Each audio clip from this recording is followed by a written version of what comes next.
I must warn you now that every detail included in this account is not of my own invention, though I wish from the bottom of my heart that it was exactly that, an invention,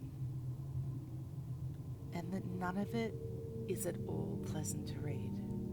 So if you have any sense, you will stop now. Forget you ever saw this. Never allow your mind to wander to this subject again. For those of you who ignore this warning through carelessness and stupidity, you have my disrespect. For those of you who ignore this warning due to overpowering curiosity, you have my empathy, for I am just like you.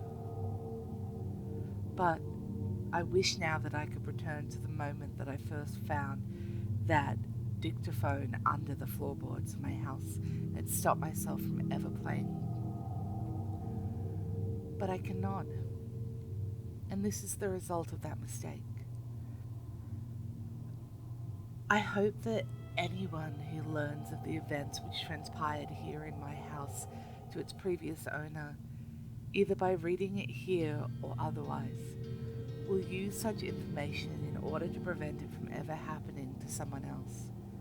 Although, the madness will undoubtedly set in before long.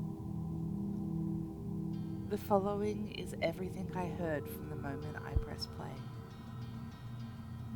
Please, please, somebody hear this. Just listen to what I have to say. I don't have much time. I can't even pick up a pen anymore. Who knows how quickly it'll take the rest from me. There is no point in telling you my name or anything about myself. It would just end up hurting my family even more. Except that I used to have a sister, or I was supposed to have one, or I still do. She's sort of still here, but only inside me, like a ghost that exists only within my body. You might have heard stories about people who found teeth in their shoulders, or other growths that are all that remains of a twin brother or sister they were supposed to have. The ones that never made it out of the womb. The ones that people like me absorbed before they had a chance. It's not our fault. We don't even know what we're doing. Maybe we get too close. Maybe there's something wrong with us. Or maybe there's something wrong with them. And that's why we do it. Either way, my sister is still here. Still inside my body. And she hates me for it. It's not her fault either. I'd probably want revenge too, if I were in her position. But this, I don't think I could ever do this to anyone.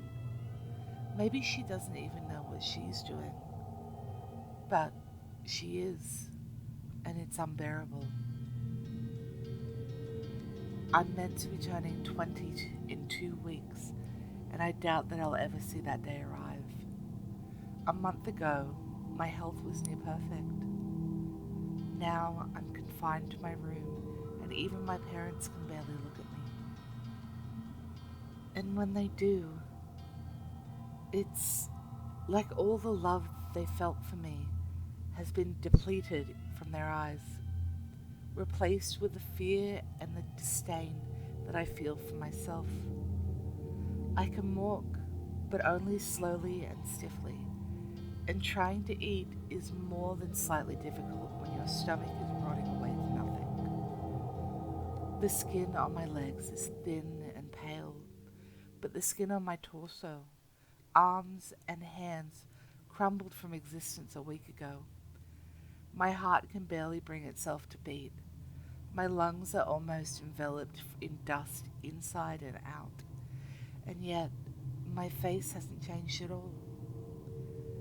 My sister has shown me what I am to her, a monster. As I sit here now, my fingers are breaking. That's the snapping sound that you can hear. They're crumbling. I'm crumbling. It won't be long now. I can't stop recording. I'm sorry. I'm sorry you have to hear this. After that, there were screams of indescribable horror, laced with a chilling undertone of snapping and crunching. I can only imagine that the poor girl's life ended then, with the final scream, and nothing on earth could be more torturous than the way that she met her demise. Please, if you have read all this, put this knowledge to good use. I will help you as much as I can, but already this girl is consuming my dreams, and every night I await the snapping of bone, always in agony, and always with a new piece of skin missing or peeling away. Please, stop this from happening again.